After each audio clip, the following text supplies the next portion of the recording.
evening and welcome to the Ford Presidential Museum. My name is Elaine Didier, and it's my great honor to serve as director both of the museum here in Grand Rapids and the library in Ann Arbor.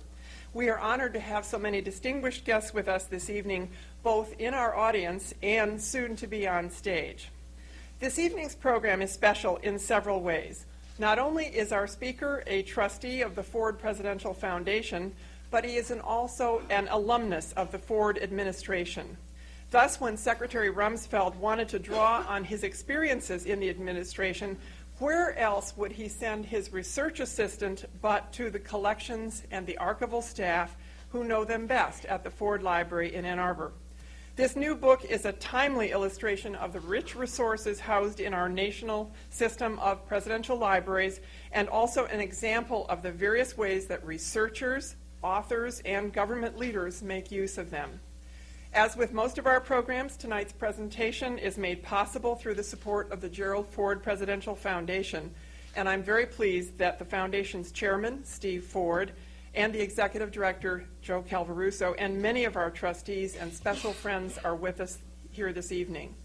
Before I turn things over to Steve to introduce our speakers, I'd like to address a couple of logistics for this evening's event. First, as you think of questions for our speaker during the presentation, please use the cards provided and pass them to each side of the auditorium for our staff to collect. Later on in the program, I'll pass them to our moderator. Secondly, please be sure your cell phones and pagers are turned off for the benefit of all of us and the taping. Now, to introduce our program, it's my pleasure to welcome a star of rodeos as well as television and movies, a most sought-after motivational speaker to corporate and student groups alike, and in addition, the chairman of the Gerald Ford Presidential Foundation, our colleague and friend. Please welcome Steve Ford.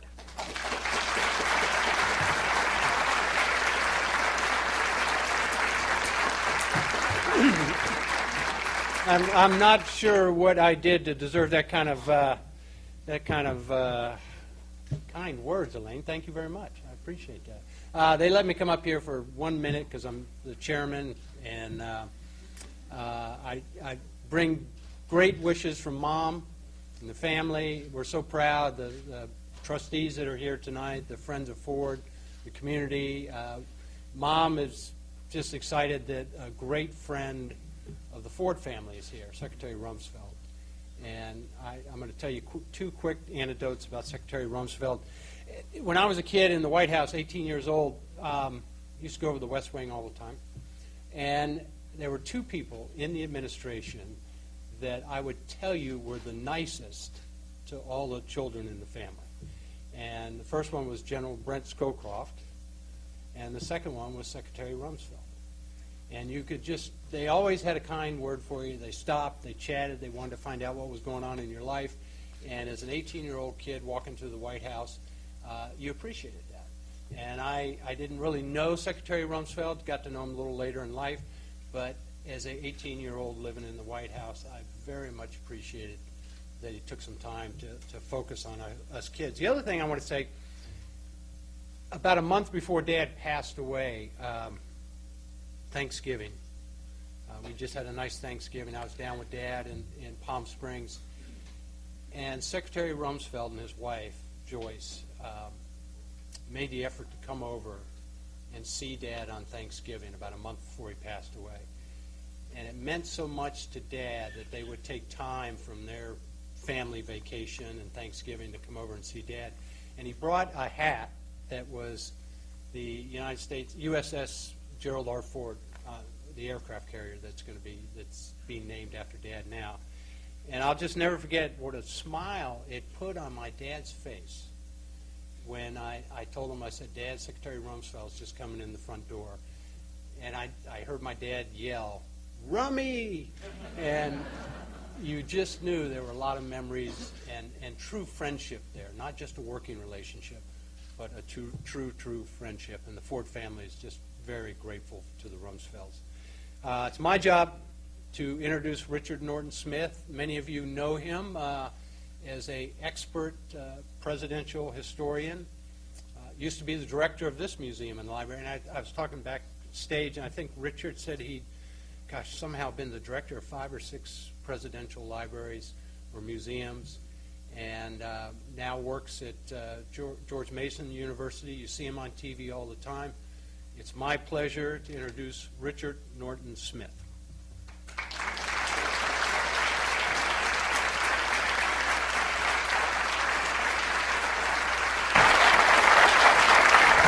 Thanks. Where do I go? There we go. Greetings.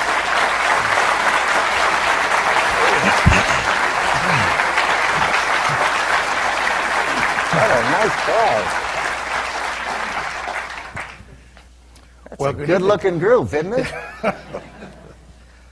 Thank you all for being here. And thank you to Secretary Rumsfeld for coming back to Grand Rapids. Is this your first visit since the funeral? It is the first one since the funeral, exactly. And you were out visiting the gravesite earlier? We did today. Steve and Joyce and I went out there.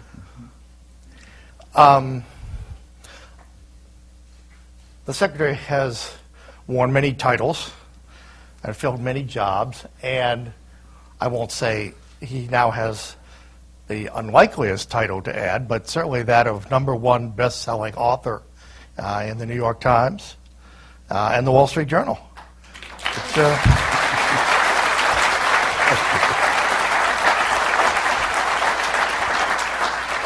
Don't you know that's driving the New York Times people nuts?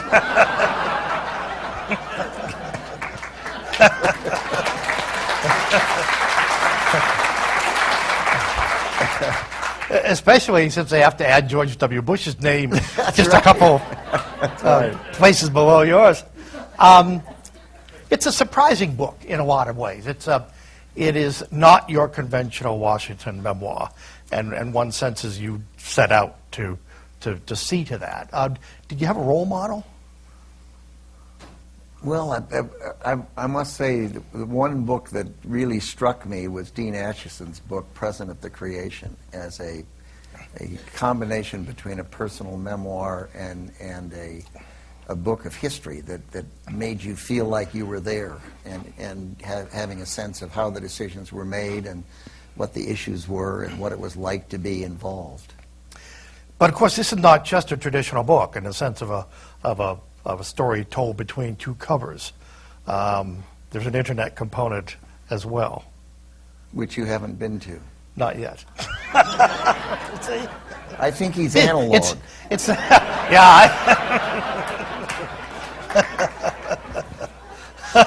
We did. I did. I decided that instead of doing a 1-year quick book, I would take the time. I had this rich archive. I had my parents' letters back and forth almost every day during World War II when my dad was on a carrier in the Pacific. I dictated notes after every vote in Congress so I could remember why I voted on all these amendments and all these things that were going on during the Vietnam War and the Civil Rights era.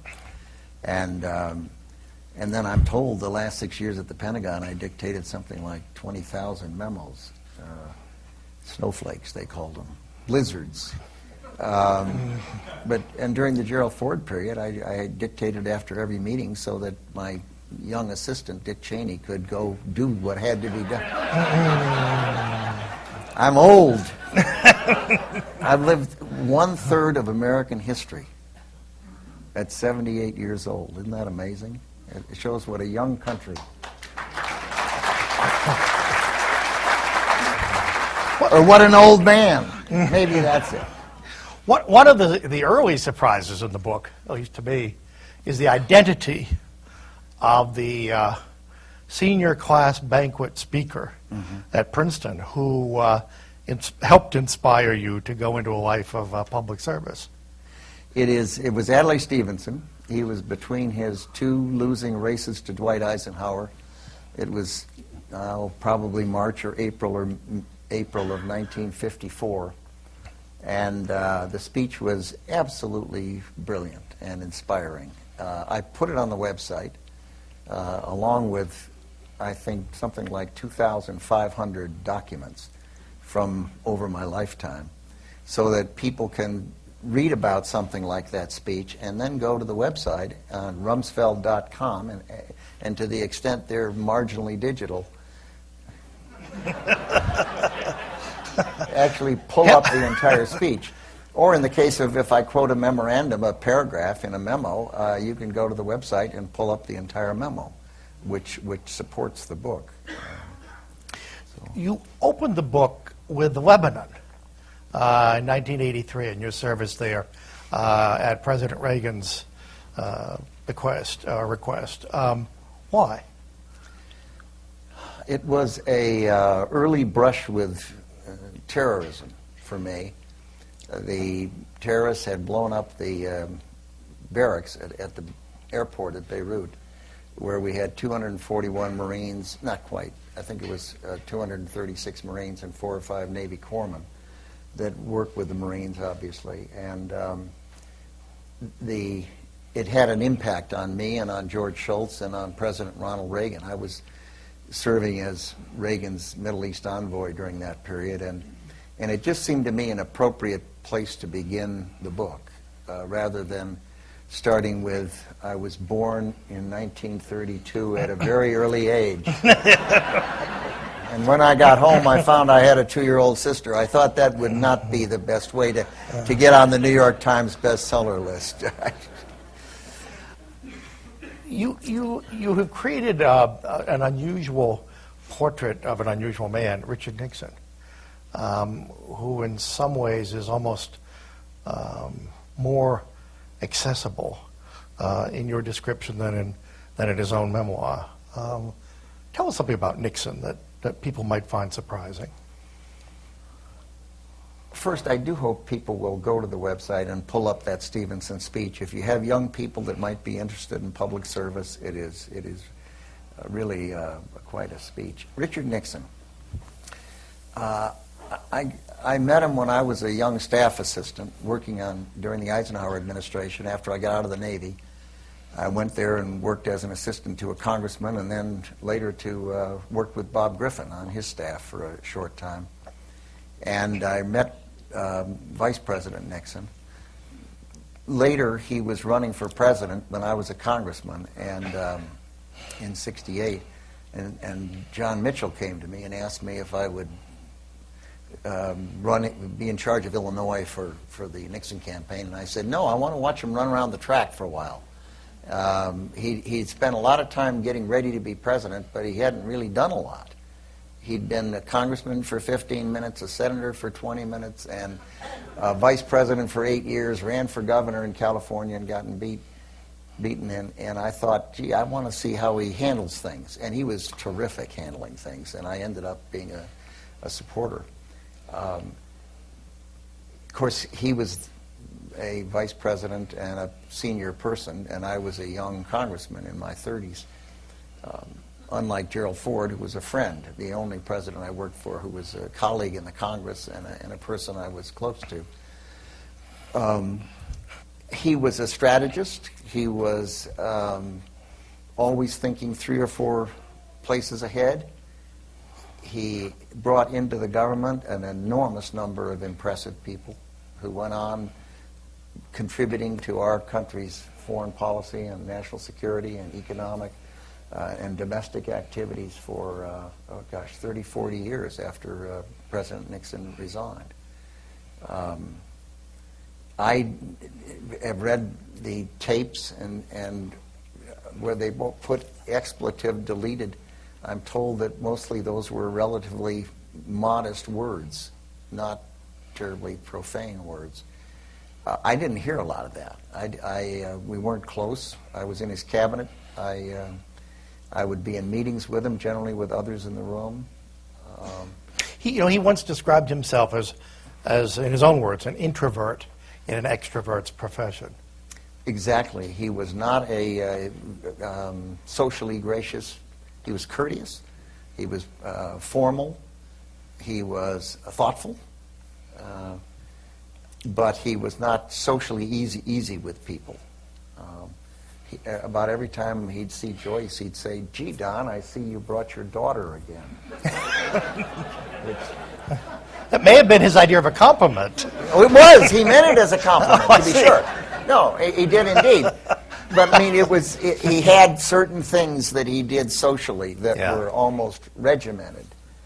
But he was an easy person to work with, intelligent, and made some terrific contributions to the country, no question about it. And you actually tried to turn down his job offer to head OEO. Oh, I did. I turned it down 3 or 4 times, and it didn't make a lot of sense to me. And I turned down a lot of things that he tried to get me to do. He tried to get me to be Secretary of Housing and Urban Development. He also wanted you to run his reelection campaign. Sort of. He wanted me to be head of the campaign to re-elect the president. But you know who would run distinction. it. Richard Nixon would be running the campaign. If he didn't, John Mitchell did. And if he didn't, Bob Haldeman would have been. And I didn't think they needed a monkey at the end of the organ grinders thing, so I declined. It was in your OEO capacity that you had your Elvis phase. One of the surprising revelations in this book is your friendship with Sammy Davis Jr. and semi-friendship, at least, with Elvis Presley. Well, it was a friendship with Sammy. He was on the Economic Opportunity Advisory Board and was very interested in the programs for the poor, and was an interesting guy. He was introduced always as the world's greatest entertainer, and he was, I don't know how many of you have ever seen him perform, but he was really spectacular as a performer. And one night we were in the same town. I was giving a speech and he was performing, and he said, tomorrow night let's go to dinner. So Joyce and I went to dinner with Sammy and Altavis, and he said, I'll take you to the best entertainer in town. And we ended up at the front row table, and Elvis Presley was, you know, what do I know about Elvis Presley? And he came out on the stage, and he was late in his career, and he had a jumpsuit, a sequined jumpsuit. You know, I never owned one. And then he would sing these ridiculous songs and do his body motions, and then he would sing a ballad, and he was just fantastic. I mean, that man's voice was just unbelievable. And Joyce, afterwards, Sammy said, let's go back in his dressing room. So we wandered back in the dressing room, and Joyce couldn't find me. She looked around, and all of a sudden she saw me off in the corner. He had me cornered, and he wanted to talk to the United States Army. If you remember that we had the draft, some very prominent people avoided the draft and wouldn't do it. And he volunteered, went in, served in Germany, and he probably didn't have a lot of people he could talk to about the Army. But he wanted to talk about the United States Army, and he was proud of his service, and he was proud of what he'd done, and we had a very nice visit. Up on the stage when he was doing his thing, he, as I say, he'd go from the things that young people in those days liked, and then he'd sing something that we'd like, I'd like. I should speak for myself. I don't know what you all like, but I loved hearing him. And to this day, if we don't get to church, we play Elvis Presley singing gospel. And there's some discs out that are just fantastic. But we didn't hang around with folks like that much, but now that you ask. Your first primary contest for the House in 1962, I believe, cost $12,000. It was probably the most that had been spent in that congressional district for a primary election in history. Is Mrs. Church's daughter-in-law here? How are you? I heard you were going to be here. Yeah. We were both right. And she hasn't gone on the internet either. Yeah. The district had been held by the Church family for my lifetime. Ralph Church had been elected in 1933, and then he served for many years, and his wife, Marguerite Stitt Church, succeeded, and she announced her retirement. She was 70, I was 29, and I decided to run. And there were, I don't know, 12 people in the race. It was one of those things, and the party endorsed one of the other candidates for the most part. Most of the townships did. And the Chicago Tribune came out for that person, and I just ended up very, very fortunate to win. I had a lot of friends from high school and college who pitched in, and we made these silly little Rumsfeld for Congress earrings, and we'd get everyone to stick them on and wear them, and it was quite a race. It was amazing. My folks still can't believe when they couldn't believe I'd won, and it was hard for me to believe I'd won. But There is a good deal of bipartisan nostalgia about those days on the Hill, which, among other things, produced Gerald Ford. Is that well placed, and what have we lost, or what do you think are some of the contributing factors that have created such a polarized and often ugly political climate? I don't know. Joyce and I probably had as many friends who were Democrats, social friends, as we did Republicans, and I think part of it was that Congress only stayed in session part of the year, and then people would go home for part of the year. I think television has had an effect on partisanship. But I think the worst thing, the single most important thing that has led to the polarization in the parties is gerrymandering. So what you end up with is all these states gerrymander their congressional districts, and it's all, you look at the number of seats that normally change in the House of Representatives, and it's really relatively modest number of target districts. And the only way a Democrat can get beat is from the left.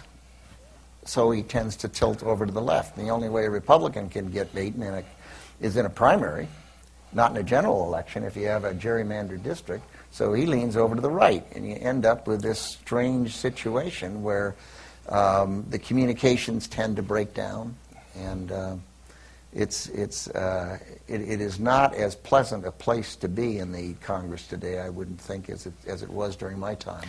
Is it also possible that the two additional factors, one, the shared World War II experience of a great many members at that point, but even more the universal Cold War consensus, in some ways an artificial consensus, I remember one time reading through the congressional directory backgrounds on all the members of Congress, and the two dominant things, one is mostly were male back in those days, and the other is almost all were veterans.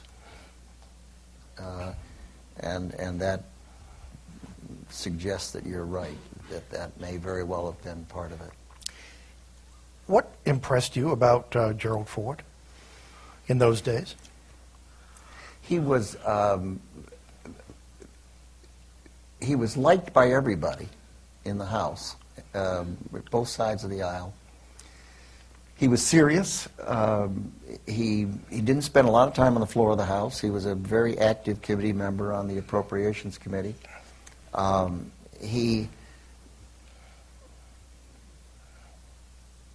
He had a ease in dealing with people and reaching across the aisle.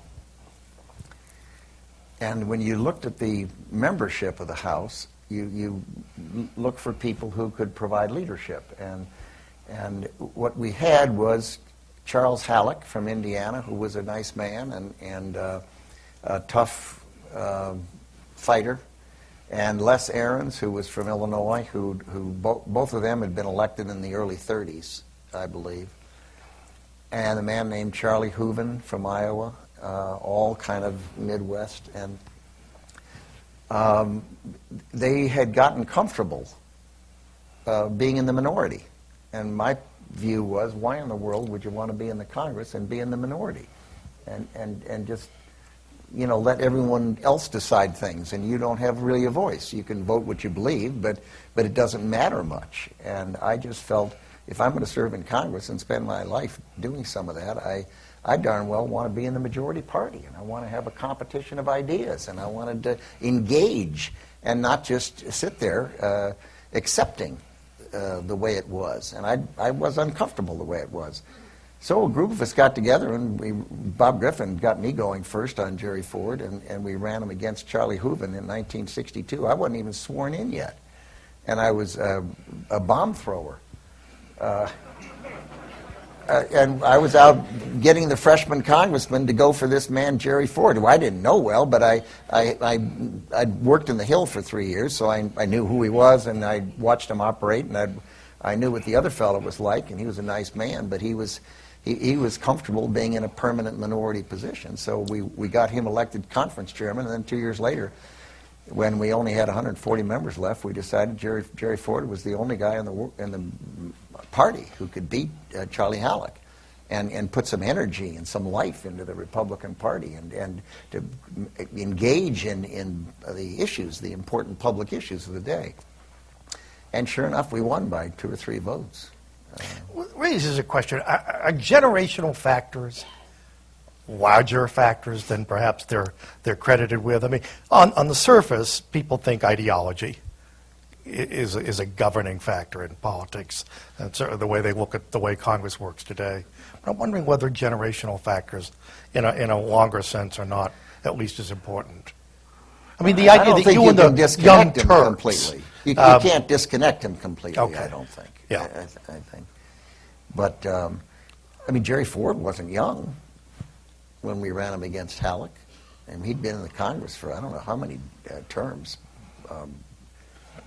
He was elected probably in 46 or 48 after the war. Right. And this was 1964. But the sense that this movement, the sort of Young Turks, an infusion of energy, and particularly in the wake of the Goldwater debacle,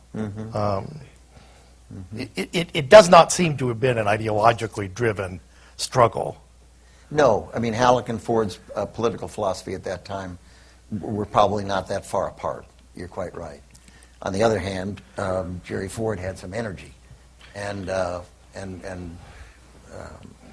was, I think, wanted to become Speaker, and wanted to have the Republican Party be the majority party, and was willing to do things to cause that to happen.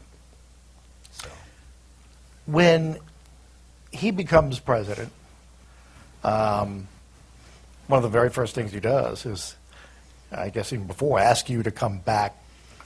Yeah, Joyce and I were living in Belgium. I was ambassador to NATO, and he called the night before when President Nixon told him he was going to resign the next day at noon. Jerry Ford's vice presidential office called my office in Brussels and said they wanted me to come back and help. So I got in a plane and came back and arrived back about an hour after he'd been sworn in as president and became chairman of his transition.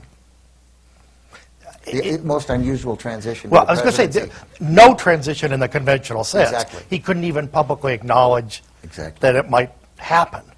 So he, I mean, he's the only man, of course, ever to serve as president who'd never been elected vice president or president. And how much did that bother him?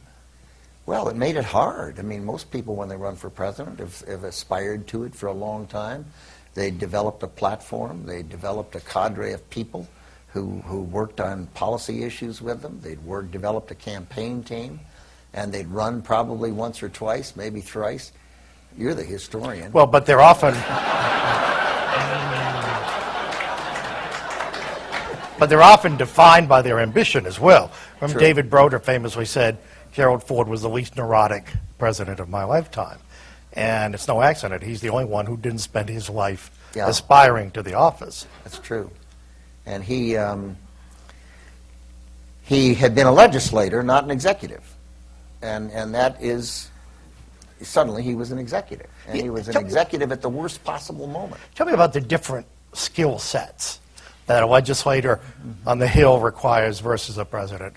Well, a legislative leader on the Hill ends up working with all the members that elect him. And he has an open door, and they can come in any time, and he has to pay attention, and he's interested in what they think. And as he begins to shape the position for the party as to what our position ought to be, he does that by touching the members personally, engaging them and talking to them and meeting with them.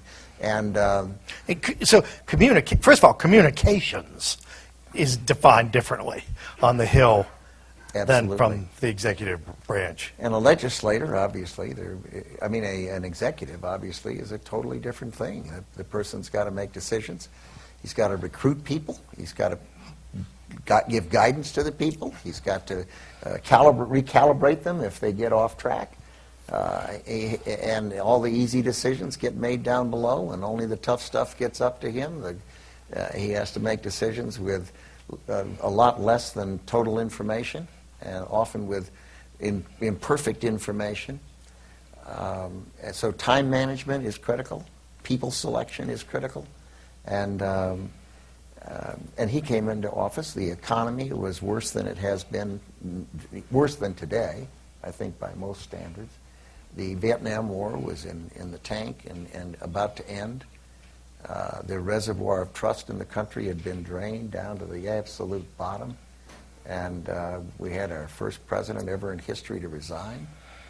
And there he was. Suddenly he walks in and he's the pilot of a gigantic airplane that's flying full speed, and he doesn't even know the crew. And it's stormy weather, and it was just thanks to this man's truly wonderful nature and basic human decency and humaneness that he did heal the country, and he did refill the reservoir of trust in the country. In that ongoing dispute between change and continuity, my sense is that you came down on behalf of change. I did. And Hard. particular personnel were concerned. Yeah. And he pushed back somewhat. Oh my goodness, did he? He was for continuity. He looked at, he could feel that the institution of the presidency was shaken. He could see that the country was in turmoil over all of this, not just Vietnam, but Watergate as well. And he was personally convinced that what needed to be done was he needed to be reassuring for the country. He needed to show that there would be continuity. Continuity in the sense that the country would get on track, stay on track, and reassure the American people and reassure the world. My view was just the opposite. And my view was that he needed to re-legitimatize the White House and the institution of government. He had to make sufficient change that people saw it as a Ford presidency and not a continuing of the Nixon presidency. He had to, for everyone's benefit, he had to make some changes in personnel, not because the people that in the White House were bad people. They weren't. They were very good people. I mean, a handful went to jail, but that over. No, I mean seriously, we're talking about wonderful people he brought into the cabinet and into the government and into the White House. Terrific people, and true, some did go to jail. A handful, maybe less than a handful. I can count 4 or 5 is all, and I thought what he needed to do was to call the cabinet together and say, look, I'm nothing personal. You all didn't do anything wrong. I've got a lot of respect for you, but I've got to have my own team. I'm going to put together a Ford presidency, and I'm going to do it fast. And he needed to change the chief of staff, Al Haig, and the people who've been most prominent. And doing that would have let them all go without even any taint, because it would be seen as putting in together a Ford team, not getting rid of people who were bad, and it would have re-legitimatized all the people who stayed. And I was convinced I was right. And I still am.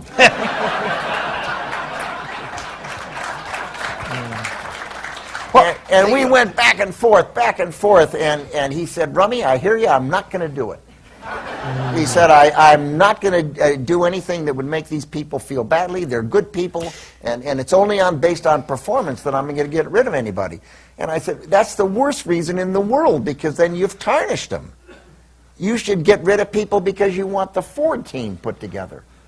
And I've got memos of these discussions, and they're hysterical, because he was such a wonderful man, and he was cared about these people, and he didn't want anybody to feel that they were being let go because they were bad or couldn't or might have been tainted by Watergate or something. That sounds more like a congressman than a president. And beyond that, there's a sense, people talk about him as an Eagle Scout, and sometimes people use it in an almost condescending way. But there is a serious question. I mean, can you be too nice to be president? Under that circumstance, for example, did his very human, generous concern about tainting innocent people's reputation get in the way of what, in a larger sense, perhaps, the office and the country required? I don't know. And of course, I said I still think I'm right. I do still think I'm right. If he were alive, he would still think he was right. Believe me. And who knows what's right? Yeah. But I mean, look what he did. I mean, he really did reassure the country. And of course, his over vice time, presidential candidate, who you're writing a book about, Nelson Rockefeller, was a perfect example of continuity and reassurance, and someone who was well known and prominent and wealthy and experienced. He'd been governor of New York and that. I mean, it was almost every decision he made was towards continuity. But I don't think it was because he was too nice. I think he was perfectly willing to make tough decisions. And when he wanted to change somebody, he called him in himself. He didn't ask me to do it. Yeah. Well, he did a couple of times. He told me one time that Betty wanted to make a change, and I said, fine, tell her to. And he said, no. I said, well, then why don't you do it? And he said, no, Rummy, you're going to do it. But at that point, you wish the wheel had more spokes? Yes, oh man. But on the other hand, when he made some changes, he called him in himself, and God bless him for it, because it's no fun to fire somebody. But on several occasions, he's perfectly well. He wasn't too nice. He was darn nice, but he wasn't too nice. Did he evolve from that congressional mindset into an executive? Oh, you bet. Every day he was there, he became more of an executive, and if he had been reelected, he would have been, had a full head of steam as an executive. He was intelligent and experienced and comfortable making decisions. Serious person. He was a workhorse. I mean, you'd load him up with a stack of stuff the night before and go in the morning at 7:30 or 8 o'clock, and that left-handed scrawl of his would be all over the thing saying yes, no, maybe, and do this, Rummy, and something else. And he was very much I would say a seasoned executive by the end of his term. Now, you were by his side, I think, for both of the assassination attempts. Yeah. And the story, you'll appreciate this, because you won't be surprised at the source. In San Francisco, it was Sarah Jane Moore who got off a shot, and on the rushed trip back to the airport, Kennerly was in a car with several other staffers, and they heard over the radio a report, speculative report, that someone on the staff, White House staff, had been hit. And all they identified was as a handsome man. And Kennerly said, well, it couldn't have been a handsome man because I'm safe, I'm in the car. That's Kennerly. But it was, later on they said your name was... I'd never heard that. Yeah, it was bandied about as perhaps the individual who had... And of course, in the end, no one was shot. But what was that like? Well, it just, it just reminded you that if you think back in our history, we've had a lot of presidents that have been shot. And, seemingly, Gerald Ford is an unlikely target for the hatreds and obsessions of the time. And of course, her comment, Sarah Jane Moore's, was she was sorry she missed. She wanted to kill him, and she wanted to create chaos. And it's this kind of stuff. People who do that. The person who shot President Reagan. Some people shot at Harry Truman, and any number of our presidents have. Roosevelt, down in Miami, they tried to kill him. Well, what's it like? We pushed him in the back of the car, and the limousine raced out, and the Secret Service man and I were on top of him. He was on the floor, and we got about 5 or 6 blocks, and he said, "Come on, Rummy, you guys get off. You're heavy."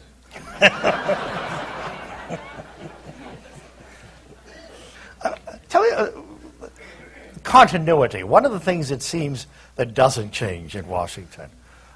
You served 2 stints as Secretary of Defense, separated by 25 years. Some things clearly did change.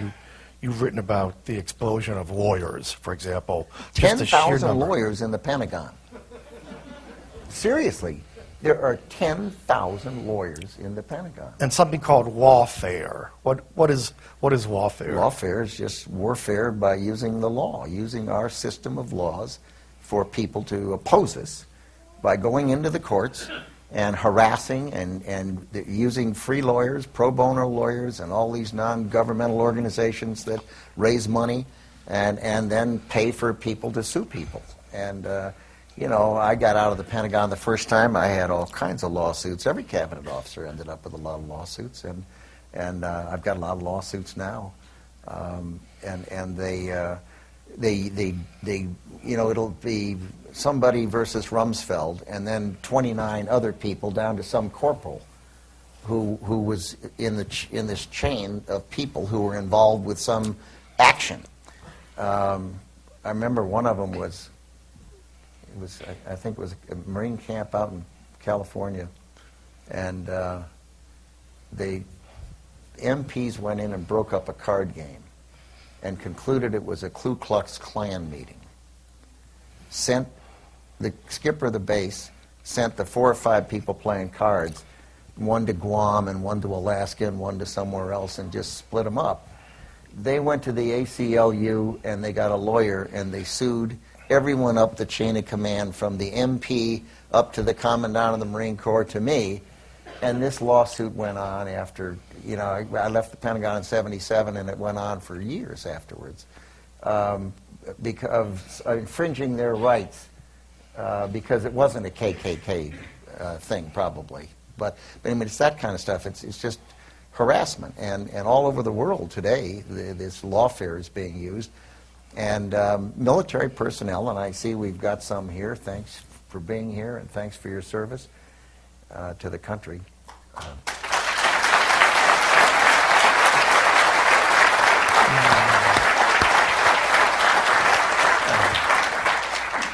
People in the military have to be very careful about every single thing they do today, because somebody's going to sue them, and there's people out there that do it on a regular basis, and it makes vastly more complicated what they do.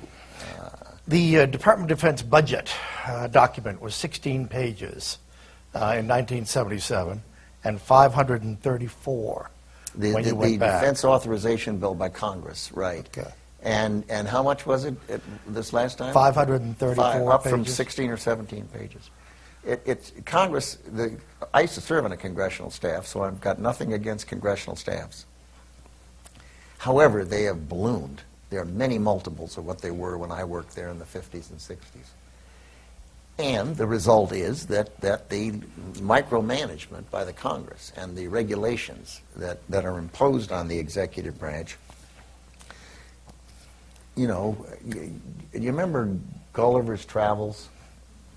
Gulliver was a big guy, the Lilliputians were little people, and they put all these threads over Gulliver. No one thread made any difference, but thousands of threads Gulliver couldn't get up. And that's the way the executive branch of the government is today. They've got all these reports, all the requirements, all the stipulations, and it's literally, any one of them you can justify, and you look at it and you say, well, that's not crazy. They want a report on this. But if it's 2,000 reports they want, that's something different. Then people spend all their time doing reports. And the procurement process in the Department of Defense is just a nightmare.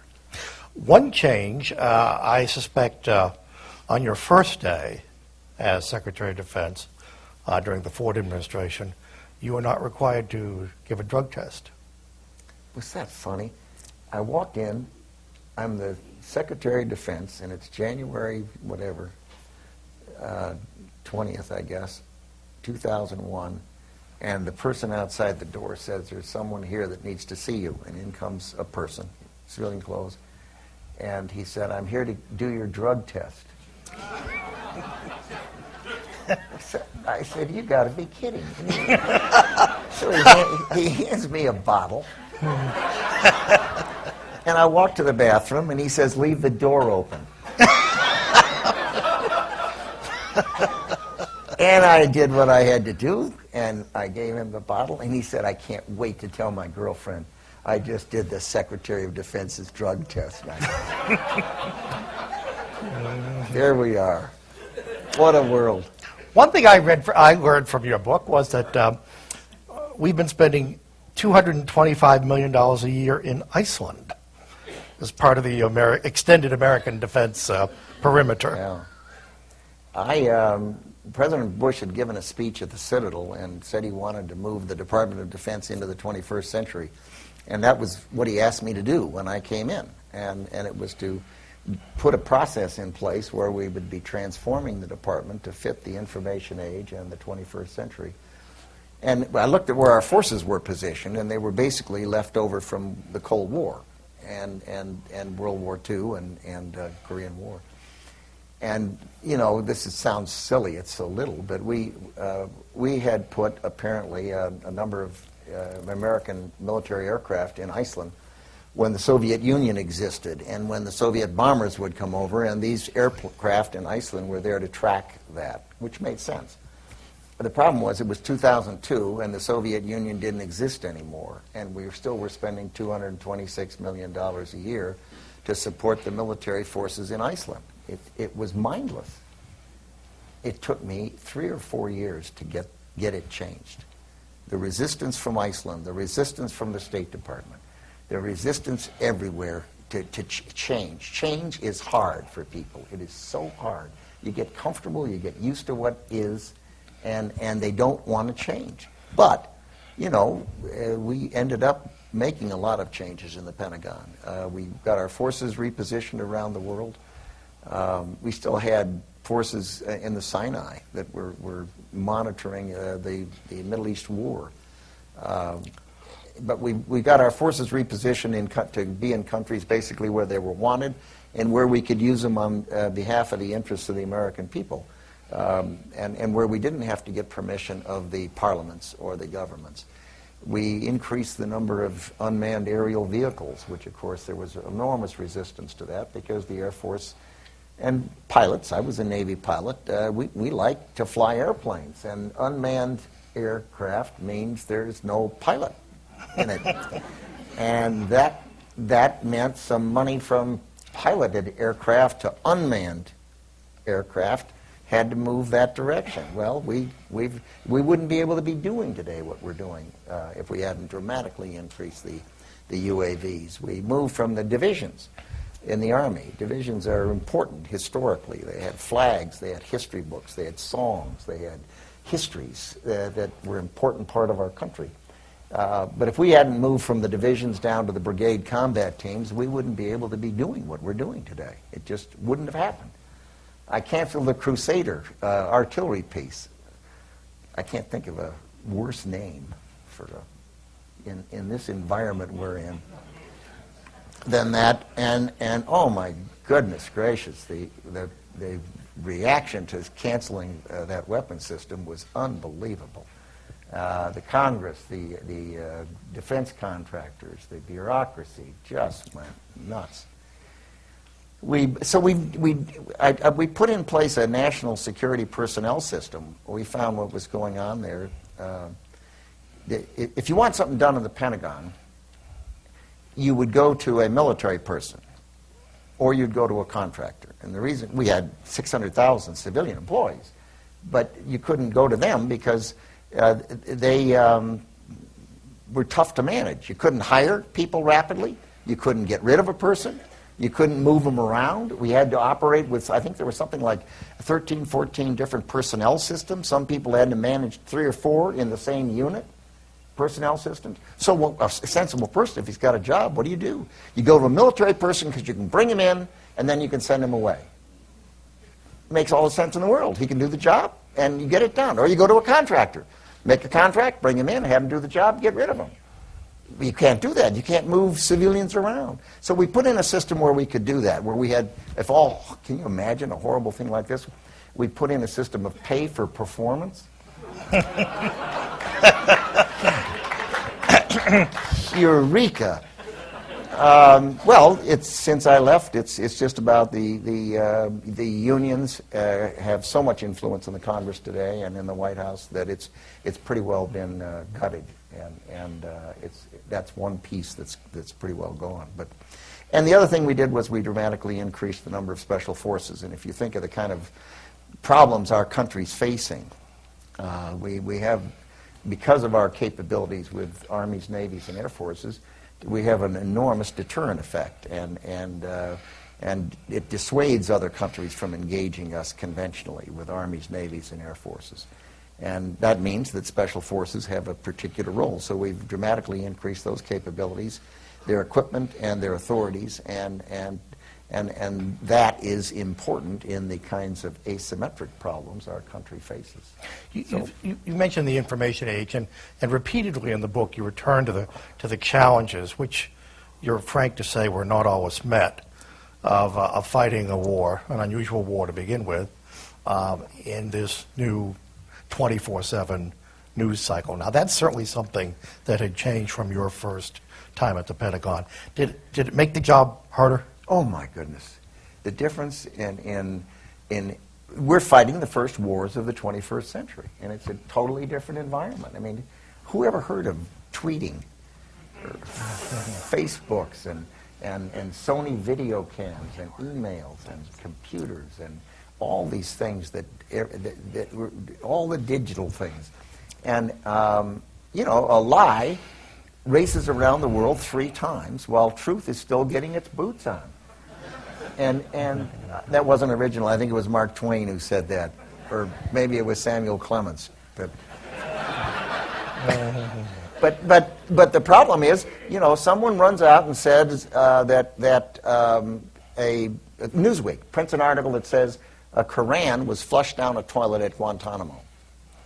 The story goes around the world. Riots in 3 or 4 cities. People get killed, dead. Weeks later, we run an investigation. Never happened. It never happened. Weeks later, Newsweek prints a little story that says that to the extent any aspect of our previous story about the Koran and the toilet was not accurate, we're sorry. Of course, the people are dead. And it is tough to live in that environment. And the government is still basically, a daylight government. Most of the people don't work at night. Now, a lot of people do, don't get me wrong, but we're not organized to deal with the world on a 24-hour basis.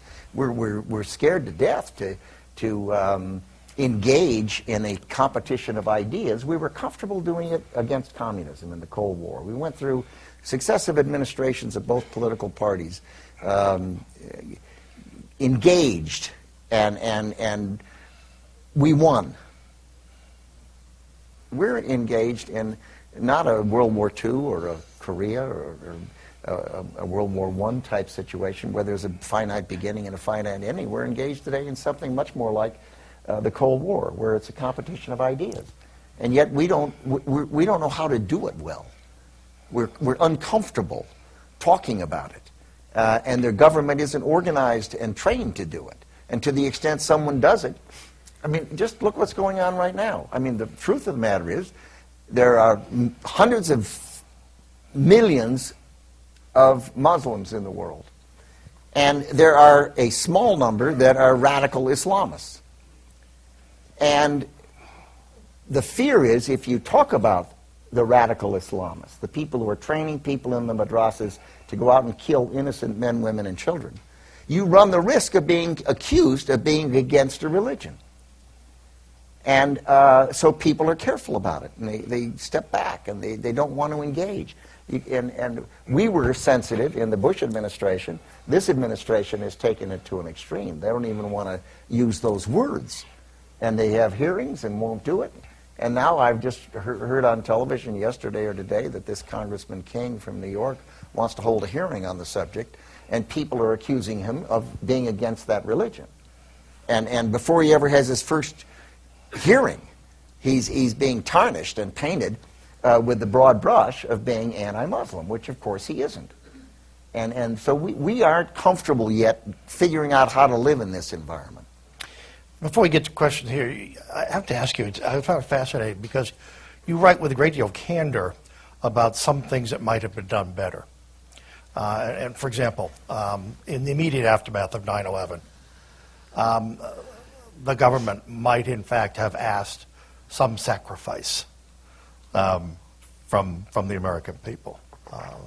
That was one point. And another, even larger and more enduring, and that is that perhaps with the best of intentions, we may be overselling the possibility of planting American-style democracy in hostile soil. That to believe that success in Afghanistan requires a sort of Jeffersonian government, when it certainly took this country long enough to live up to many of the promises that we asserted in the time of Jefferson. Did that debate go on at all within government councils? Probably less than it might have. I look at our country and I just think of the opportunities that I've had and to come from, Illinois and go to college on a scholarship and be able to have all the opportunities I've had in life, and I see other people who've had similar opportunities and think what an amazing place this is and how fortunate we are. And what we have is called democracy. But we didn't get here in 5 minutes. I mean, we had slaves into the 1800s. We had a god-awful civil war where, hundreds of thousands of people were killed and maimed. And women didn't vote until the 1900s. And so we've evolved. We've been traveling a bumpy road and not a smooth road. We look at these other countries and we use the word democracy, and they get the idea that our template is something we want to press down on them. And we can't, in my view. Their cultures are notably different, and culture is critical. You're a historian. Don't you agree? I agree. I also think that this is another instance where the 24/7 news cycle has sped everything up. I mean, here we are 2 weeks into the Libyan civil war. Yeah.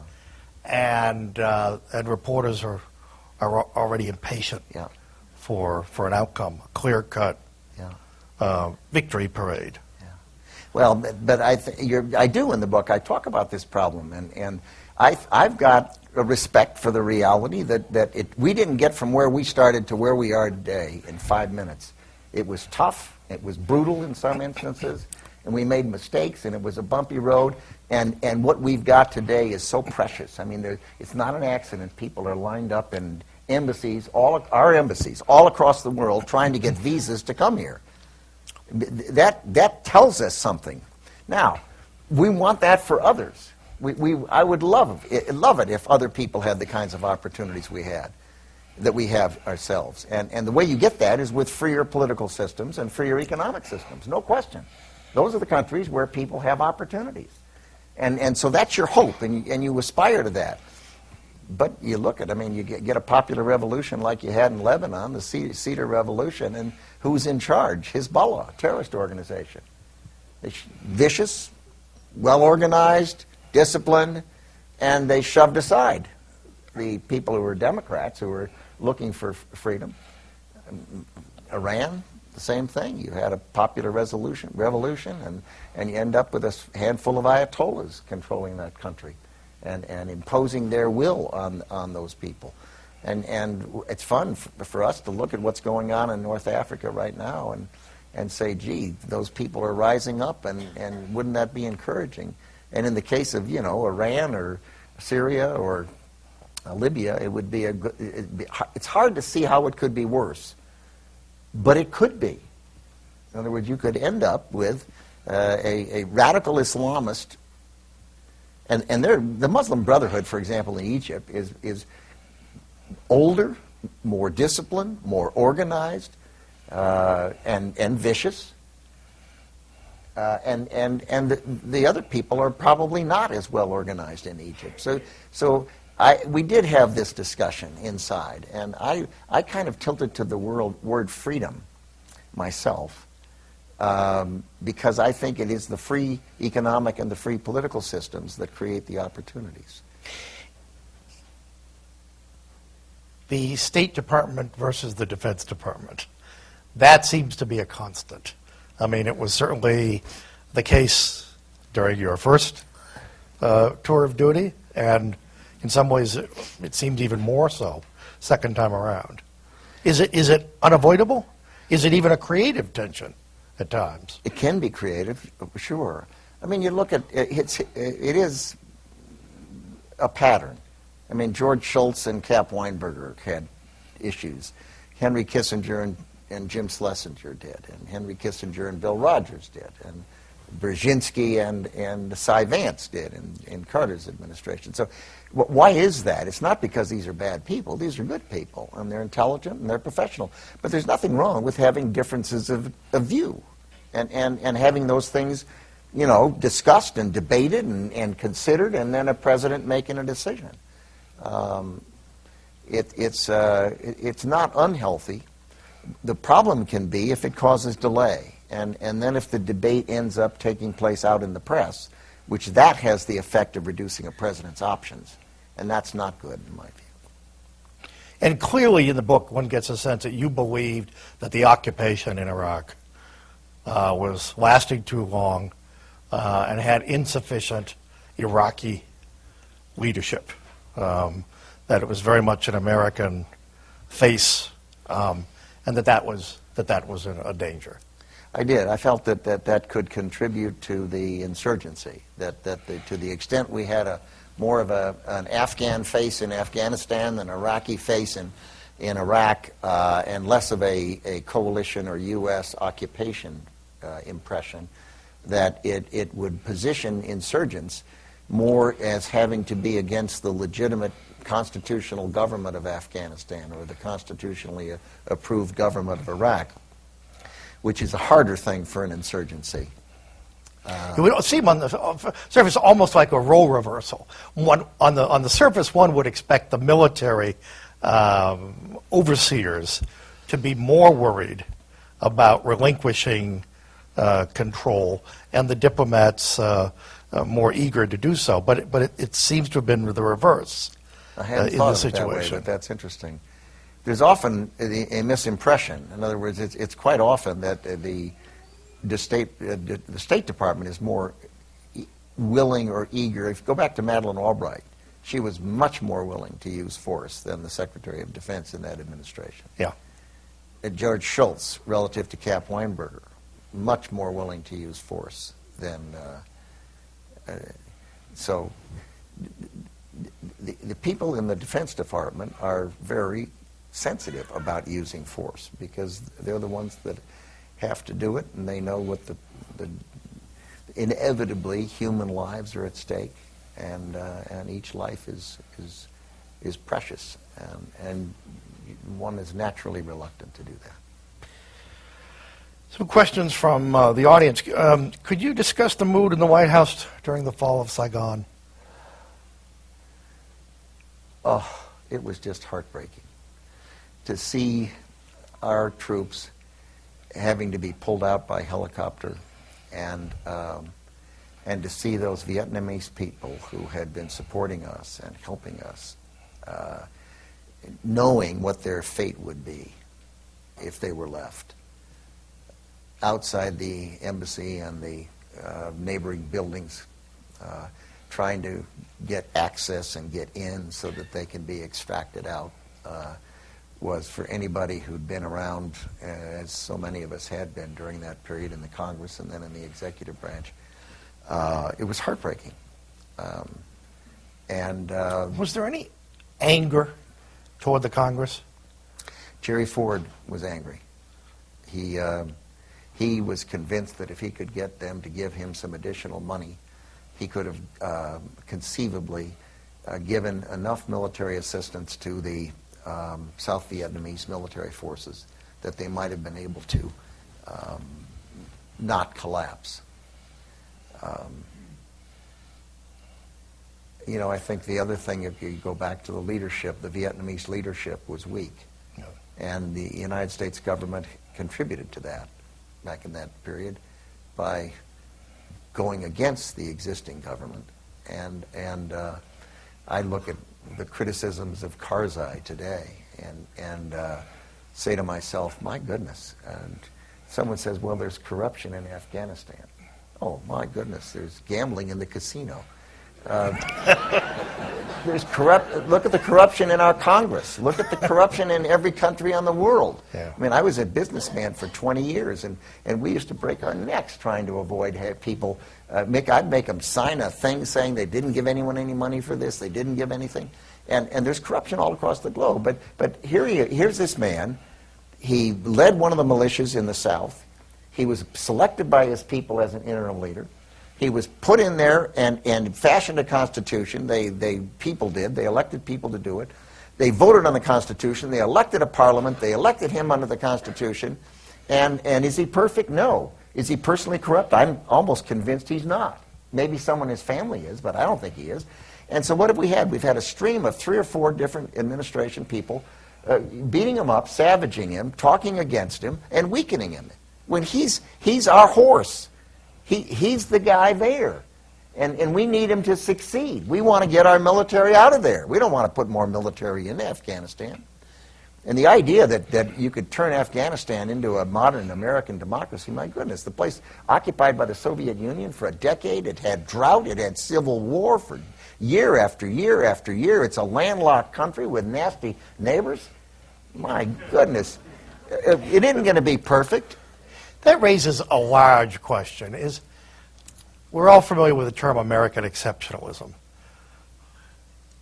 Are there conditions under which American exceptionalism inadvertently breeds a kind of hubris or at the very least an unrealistic expectation that we can make the rest of the world like us? If you would go to my website, Rumsfeld.com. I'll give you a card with that on it. Okay. Before 9/11, in March of 2001, when I arrived in the Pentagon, I sat down and I wrote a guidelines for using military force. And one of the paragraphs was, have a healthy respect for the things we're not capable of doing. And there are things we're not capable of doing. And you have to, when you're dealing with other countries, you have to accept them. They are what they are. They have their own cultures. They have their own history. They have their own neighbors. They have their own traditions. I mean, in some countries, the tribes are terribly important. And thinking you can have a centralized government, you can impose one that's going to alter that historic tribal set of relationships, it ain't going to work. There's no question. The problem, you take a typical American, in uniform or out of uniform, and if there's a ditch to be dug, well, let's go dig it. When you dig a darn good ditch. But the task is not to dig one ditch, it's to dig thousands of ditches. And the task, therefore, is not to dig it, it's to teach somebody else how to dig a ditch. And give them the shovel and encourage them to dig it. And expect it may not be as perfect as the ditch you're going to dig. But it doesn't have to be perfect. It doesn't have to be an American ditch. I mean, during the Vietnam War, I went over to Vietnam as a member of Congress. I'd been a Navy flight pilot and a flight instructor and an instructor of flight instructors. And I got over there and I went to, I remember, Udorn in Thailand, and they were training Vietnamese how to fly T-28s. I had hundreds of hours in a T-28. I knew it like the back of my hand. And I thought to myself, why are we training Vietnamese to fly T-28s? We should be training Vietnamese to teach instructors how to teach other people how to fly T-28s. We should be training the instructors and the instructors of instructors so that they could then train Vietnamese to fly the T-28s instead of doing it ourselves. And it's that attitude, it seems to me, that you don't like the questions the audience sent. No, in fact, I was just going to ask you. This is perfect. Just, do you remember your first... You like your questions better. But I don't have a website. That's obvious.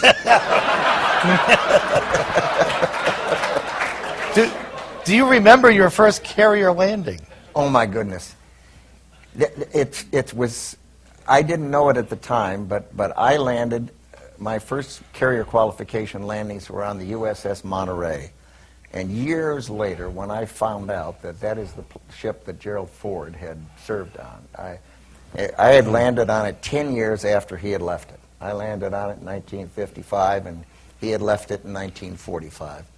And we were talking earlier, I heard Steve through the door talking about that last visit with President Ford and the Monterey, and you think about those funny things that happen in a life where I helped the man get elected chairman of the conference, and then minority leader, and then served with him in the White House, and then was able to bring him as I guess I was still Secretary of Defense. I brought him the painting, the rendition of what the USS Gerald R. Ford would look like, and the hat, and it was quite a round trip with a wonderful man.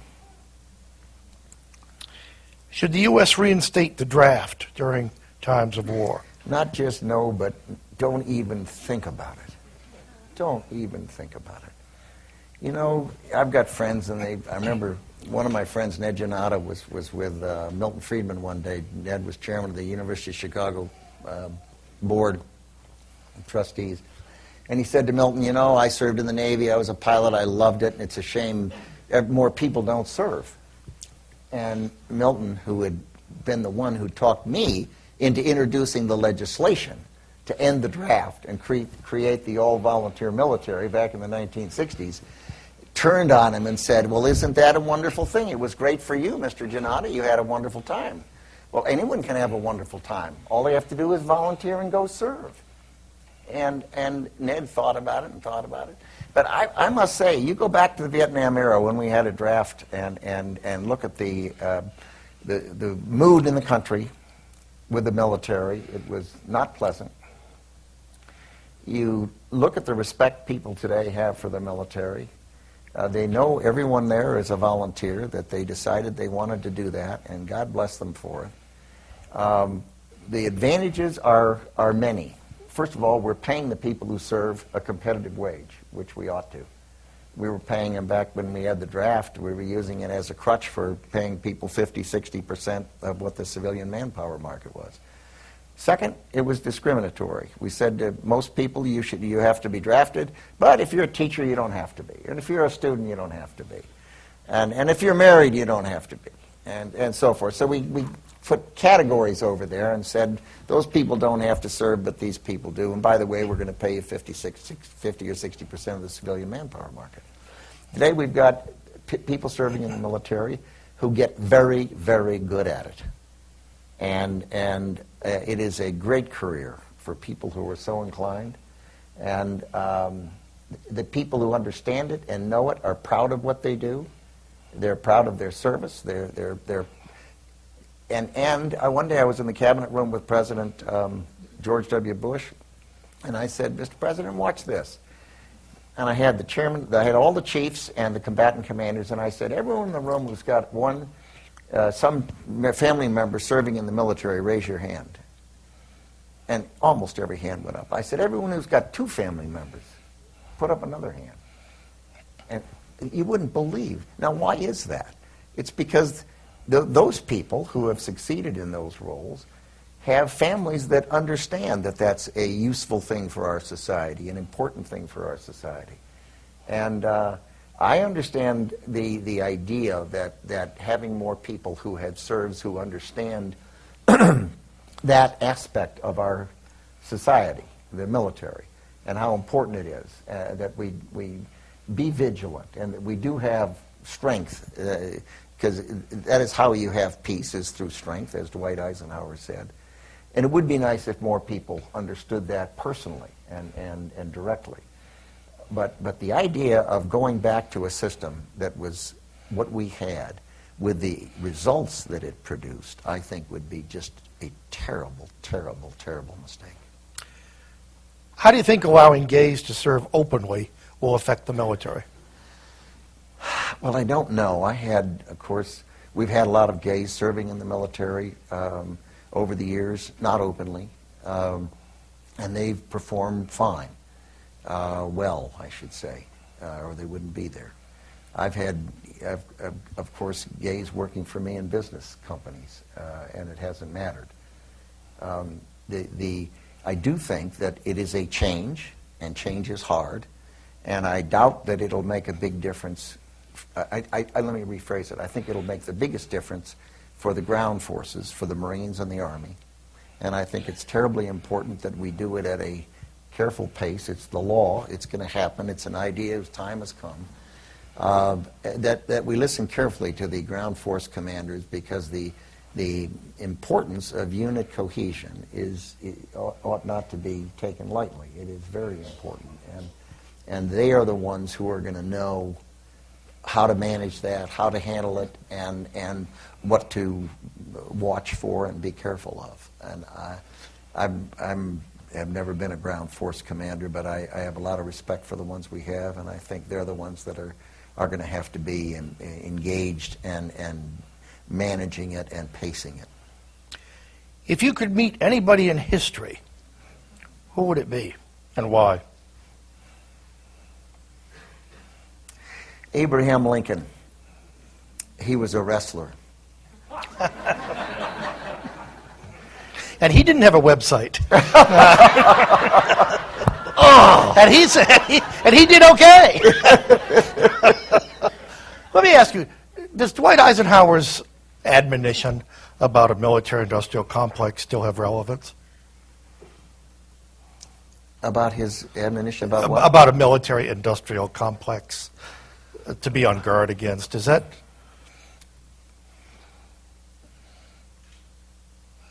Well, I think I never talked to him about what he meant, and I've read what he said, and I think there were times, particularly during wartime, when we were on a war basis, a war footing, if you will, where that would be a reasonable thing to caution. I think that today, where we're spending less than 5% of our gross domestic product on the military, as a percentage of the budget, it's nowhere near what it used to be. When I went to Washington in the Kennedy and Eisenhower and Johnson era, we were spending 10%. We're now spending half as much as a percentage of GDP, and we're spending half as much as a percentage of the federal budget. This is not to say that what about the education complex?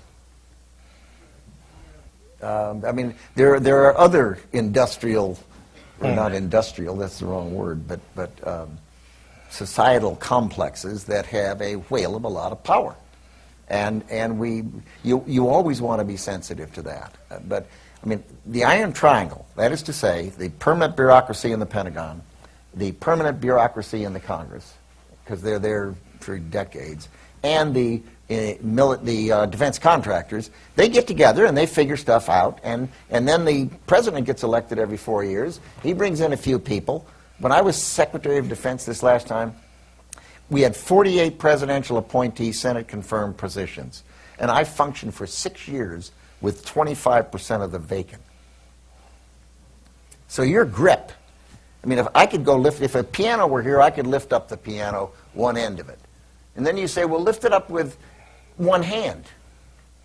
And then you lift it up with 3 fingers, and you can't do it.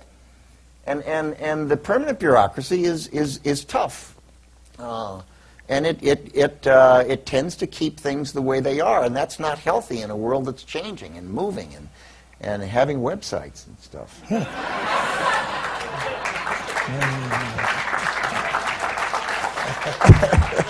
And they're not easily lifted up. Last question. Your successor has been quoted in recent days as striking, at the least, I guess, a cautionary note that future presidents should be on guard. And I don't want to misquote him, but the thrust of it is that we should be very careful before we engaged in wars like Afghanistan and Iraq in the future. He's right. I mean, my goodness, look at the time it's taken, look at the cost. I mean, I personally have no question in my mind, but that how in the world we could have gone almost a decade now and not having another attack on this country, a successful terrorist attack, is amazing. Are we inclined to take that for granted? Oh, of course you take it for granted, and you shouldn't. I mean, President Bush put together a 90-nation coalition to share intelligence, to put pressure on bank accounts, and to put pressure on terrorists to make everything they do harder. Harder to talk on the phone, harder to move around between countries, harder to get a country to be hospitable and host them, harder to raise money, harder to recruit, harder to transfer money. Everything's harder today. Now, is it perfect? No. Can a terrorist still hit you any place, any time of the day or night? You can't defend everywhere. You simply can't do it. You can't, I think, I forget, what was it? I think the IRA left Mrs. Thatcher a note one time. Blew up her room, and she happened to be in the next room in the bathroom, and they left a note. You have to be right every time. We only have to be right once. But there are things we can do, and there are things we can't do. And we have to be very measured about what we try to do. Because the irony of that is, in some ways, success is impossible to measure, at least in any immediate sense. I wrote a memo, I forget when it was, but I think it was in 05 or 4 or 5 or 6, somewhere in there. And I said that. I said, look, I sent it around to key people in the Pentagon, and I said, look, do we have metrics so that we know whether we're gaining or losing? How can we tell if we are capturing or killing or dissuading people whose goal is to go out and kill innocent men, women, and children and use explosives to do it? How do we know if we're getting more of them captured, killed, or dissuaded compared to the ones that are being recruited and trained and equipped and organized and financed to go out and kill people? We don't know that. It isn't like you can measure how many divisions somebody has and how many you've destroyed, or how many aircraft they had and how many you've destroyed. This is something that's mysterious. We're dealing not against nation states, it's the networks that operate in the shadows, and they don't play by the same rules. And that is a problem, and we can't know that. We simply do not have metrics to judge that.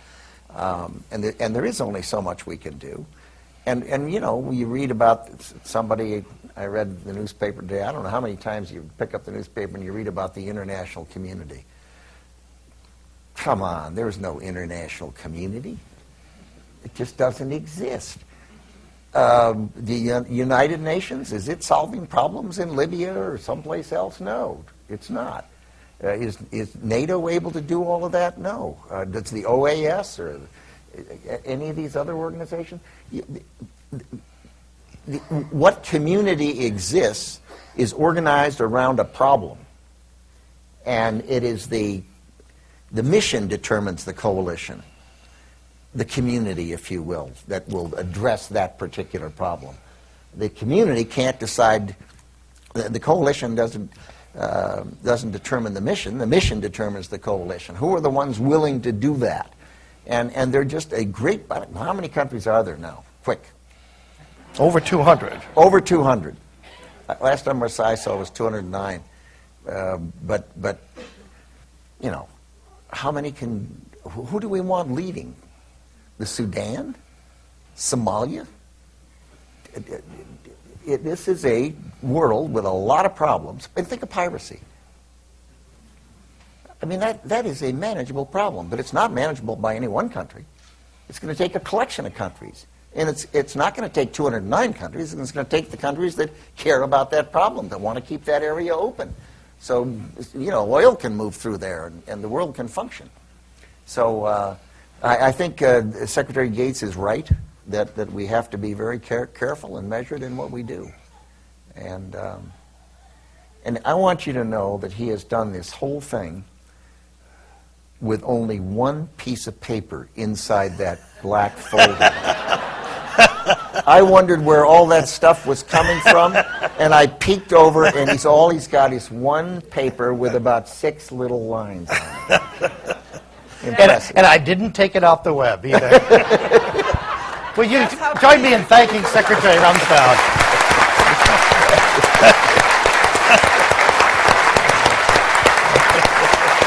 Thank you, sir. Thank you. Thank you.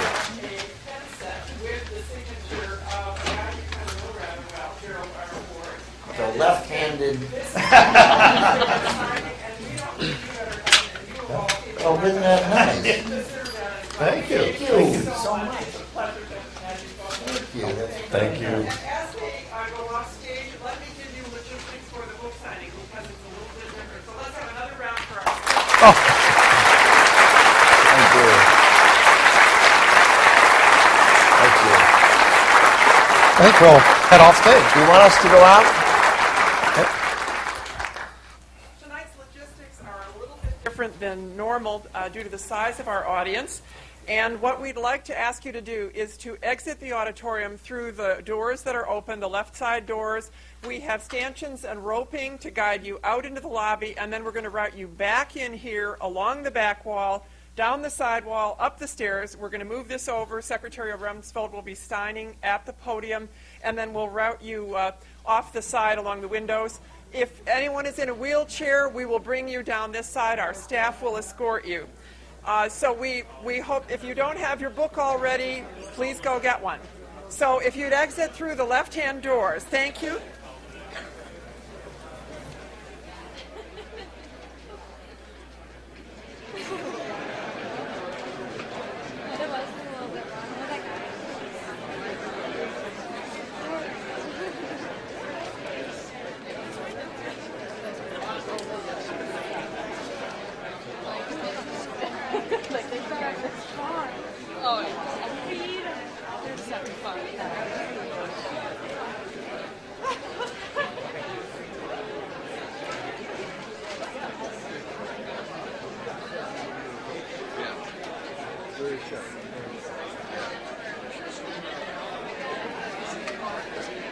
I gotta say, I was very impressed with his thought process.